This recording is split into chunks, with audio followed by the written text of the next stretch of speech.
எல்லாம் எப்படி இருக்கீங்க? வெல்கம் டு மிஸ்ஸஸ் சம்பா சமையல்.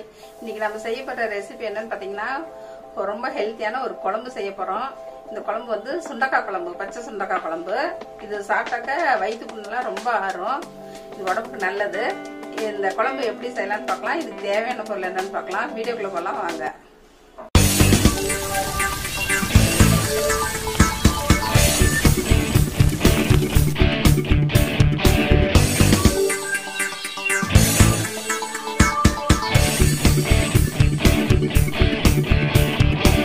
சுண்டக்காய் 2 கைப்பிடி அளவு எடுத்துக்கோங்க. சுண்டக்காய் வாங்கி இப்படி காம்பு இருக்கும், இதெல்லாம் பிச்சு எடுத்துட்டு இதை வந்து இப்படி தட்டி நல்லா தண்ணியில் அலசி வச்சுக்கணும். இனிமேல் தான் தட்ட போகிறேன். பூண்டு வந்து 2 கட்டி உளிச்சு வச்சுக்கோங்க. சின்ன வெங்காயம் வந்து ஒரு 150 கிராம் உளிச்சு வச்சுக்கோங்க. தக்காளி ஒரு 3 பொடியாக கட் பண்ணி வச்சுக்கோங்க. புளி நெல்லிக்காய் சைஸ் ஊற வச்சுக்கோங்க. கருவேப்பிலை ஒரு கொத்து. நம்ம சுண்டக்காயை தட்டி எடுத்துக்கலாம்.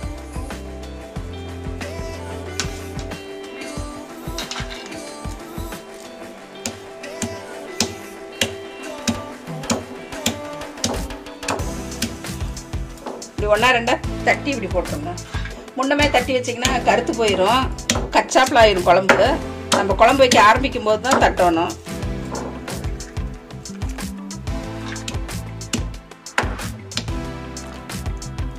இந்த சுண்டக்காய் தட்டினதுக்கப்புறம் இப்படி நல்லா இப்படி கையில் கொஞ்சம் நசுக்கி விட்டு கழிஞ்சிருங்க, இல்லாட்டி ரொம்ப கசப்பாக இருக்கிற மாதிரி இருக்கும். ஒரு 2 தடவை இப்படி கையில் வந்து இப்படி கசக்கி விட்டு கழிஞ்சிக்கலாம். கழுவி எடுத்தாச்சு.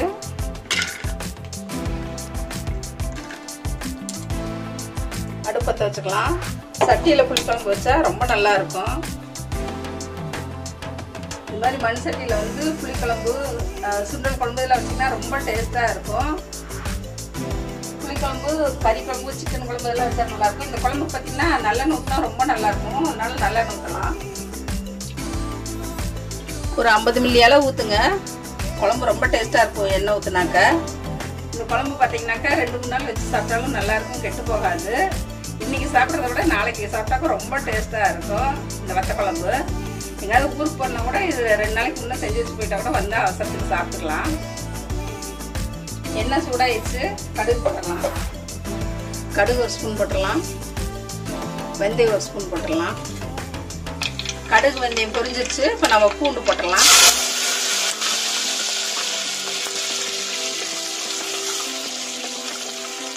நம்ம பொடியாக கட் பண்ணி வச்ச சின்ன வெங்காயம் 150 கிராம் இப்போ போட்டுடலாம்.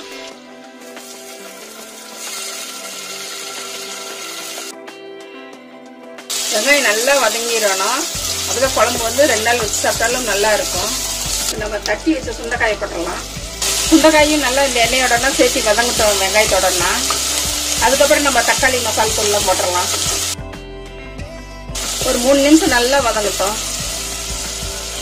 சுண்டக்காய் வதங்கிட்டா கசப்பே அடிக்காது, நல்லா இருக்கும், சாப்பிட்டுக்கலாம். வெங்காயம் சுண்டக்காய்லாம் நல்லா வதங்கிடுச்சு. நம்ம இப்போ தக்காளி போட்டு வதக்கிடலாம்.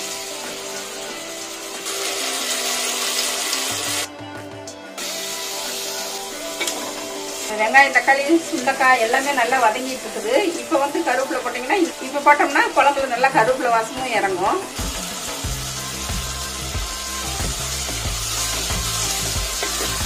நம்ம போட்ட தக்காளி எல்லாம் நல்லா வெந்து போச்சு எண்ணெயிலேயே. குழம்புக்கு தேவையான மசாலா தூள்லாம் போட்டுடலாம். ஃபர்ஸ்ட் மஞ்சத்தூள் 1/2 ஸ்பூன் போடுங்க. குழம்பு மிளகாத்தூள் 2 ஸ்பூனு, மல்லித்தூள் 2 ஸ்பூனு போட்டு நல்லா பரட்டி விட்டுருங்க. நம்ம போட்ட மசாலாலாம் நல்லா எண்ணெயில் வந்து பரட்டி வந்துருச்சு. இப்போ நம்ம நெல்லிக்காய் சைஸ் புளி நல்லா திக்காக கரைச்சி வச்சதை ஊற்றிடலாம்.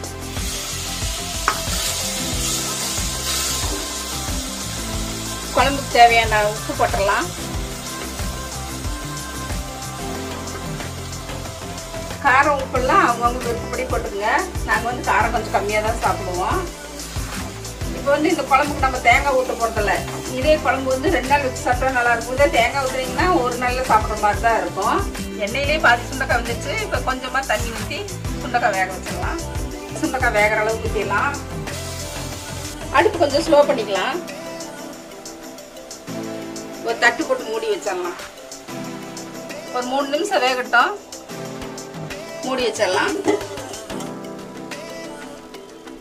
3 நிமிஷம் ஆயிடுச்சு. சுண்டைக்காய் வெந்துச்சான்னு திறந்து பார்த்துடலாம். குழம்பு நல்லா வாசமா இருக்குது. சுண்டைக்காய் வந்து இப்படி நசுக்கி பார்த்தீங்கன்னா வெந்தது தெரியும். நல்லா வெந்துருச்சு மைய. இப்போ வந்து நம்ம பெருங்காயத்தூள் போட்டுடலாம். கடைசியாக போட்டால் வாசம் நல்லா இருக்கும். போட்டு நல்லா கிளறி விட்டு ஒரு சின்ன துண்டு வெல்லம் போட்டுருங்க. ரொம்ப டேஸ்ட்டாக இருக்கும் குழம்பு. இந்த சுண்டைக்காய் கசப்பெல்லாம் எதுவுமே தெரியாது. வெல்லம் போடாட்டியுமே குழம்பு நல்லா தான் இருக்கும். வெல்லம் போட்டால் இன்னும் ரொம்ப டேஸ்ட்டாக இருக்கும். அவ்வளோதான், எண்ணெய் பிரிஞ்சு மேலே வந்துருச்சு. அடுப்பு ஆஃப் பண்ணிடலாம். குழம்பு பாருங்க, நம்ம அடுப்பு நிறுத்தி கூட கொதிச்சுக்கிட்டே இருக்குது. இது ரொம்ப நேரம் சூடாக இருக்கறனால 2 நாள் வச்சு சாப்பிட்டா கூட கெட்டு போகாது. குழம்பு ஒரு பவுலுக்கு ட்ரான்ஸ்ஃபர் பண்ணிடலாம். இவ்வளோ திக்கா நல்லா இருக்கு. ஒரு கரண்டி ஊற்றி சாப்பிட்டாவே எவ்வளோ சாப்பாடு சாப்பிடலாம்.